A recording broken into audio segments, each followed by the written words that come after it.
जय जगन्नाथ मु सोनी आपन स्वागत करुच्ची सोनी किचन ब्लॉग चैनल को आशा करुच्ची जगन्नाथ कृपार आपण मैंने समस्ते भल थे जो भल था सुरक्षित था वीडियो को फास्ट टू लास्ट जाए देखते यदि पसंद आसला लाइक करेंगे फैमिली तो शेयर करेंगे आ चैनल जब नुआ अच्छा चैनल गोटे सब्सक्राइब करने तो डेरी नगर चैनल स्टार्ट करवा आज टिप्स आज टिप्स अच्छे आपणकर फेस को लेकिन आप हाथ और पाद लगे पारे आपणकर टैनिंग दूर हम हाथ और पाद जो खरारे सीझी जाए लगेले टैनिंग दूर हम तो ये देखो मुझे कड़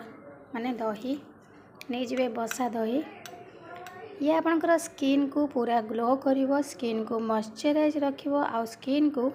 हाइड्रेट करने हेल्प करता है कड़ ता सहित आपन डेड स्किन सेल को रिमूव करिवो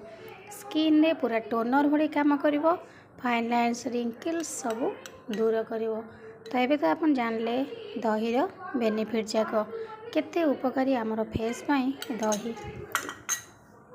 तापर देखंतु एठी मु नेछि नेक्स्ट जिंस हनी हनी रे आपनकर एंटीऑक्सीडेंट प्रॉपर्टी अछि जोटा कि आपनकर स्किन को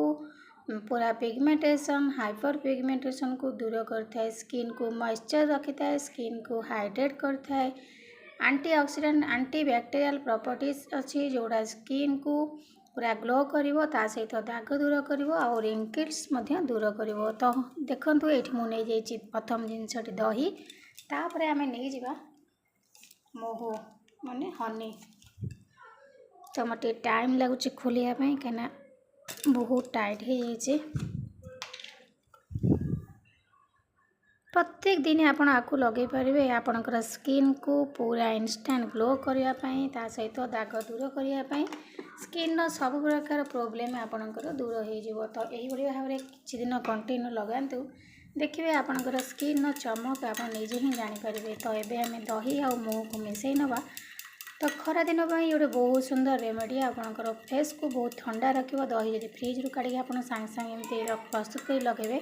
ताल आपणकर स्किन जो जलाउथो फेसटा बहुत गरम रे तो बहुत बढ़िया काम दब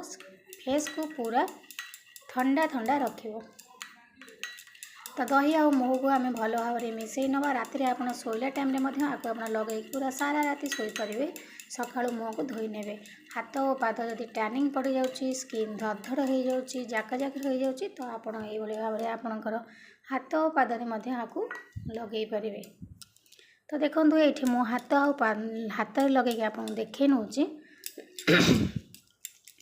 आपड़ ये भाव में आपणकर फेस लगे नियंतु और जस्ट हल्का हल्का करके मसाज कर दियंतु किछि समय पर आपन किछि न लगेला बेले आपणकर फेस दुसिबो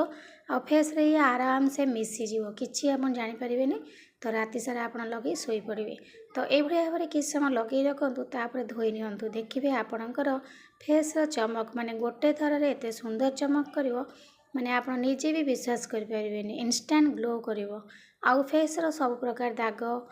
माने जो रिंकल्स लाइन जाक जाक हो स्किन जाक आखि तल आप भल भाव में लगे आखि तल यदि कला पड़ जाऊँगा ये दही में आपणकर कला भी दूर हो तो ये लगे कि समय रखु अध घंटा पर आपणकर फेस को भल भाव में नॉर्मल पानी रे धोई नियंतु तो आशा करछि आज वीडियो आपको पसंद आसथिबो यदि पसंद आसथिबो लाइक करेंगे फैमिली तो शेयर करेंगे आ चैनल जदि नुआ अच्छा चैनल गोटे सब्सक्राइब करने तो आज मुझे विदाय नौची पुणी देखा आपन सहित नेक्स्ट वीडियो रे से पर्यंत रोची नमस्कार जय जगन्नाथ।